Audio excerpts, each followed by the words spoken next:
In today's video, I'm going to teach you how to integrate Notion with TickTick. If you use TickTick to manage your tasks and Notion to organize projects or databases, connecting the two can save you a lot of time.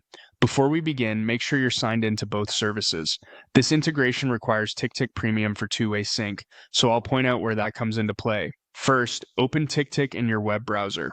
The web app makes it easy to access all the settings we need in one place. Once you're in, look to the left side of the interface and click the profile icon. It typically shows your avatar and opens a menu with account options. From that menu, click Settings. This will open a settings window or panel where all your preferences and connections live. We're heading to the integrations area, which is where TickTick links up with external tools. In the settings panel, select integrations and import. This is the hub for connecting apps and bringing data into TickTick. You'll see various services listed here, along with options for different types of imports. Next, go to the Integrate section. This is where TickTick groups the services you can connect directly. If you don't see the option at first glance, scroll through the available services until you find the one you need.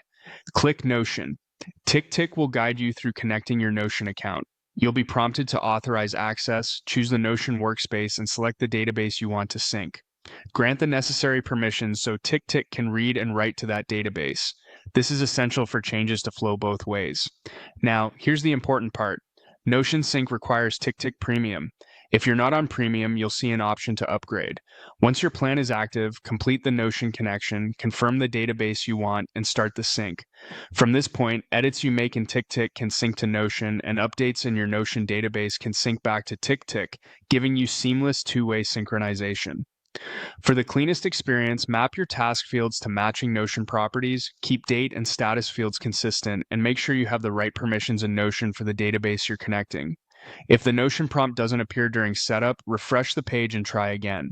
After connecting, it's a good idea to make a small change in one app and confirm it appears in the other, just to verify everything is working as expected. And that's it. You've integrated Notion with TickTick and enabled two-way sync for a smoother, more reliable workflow.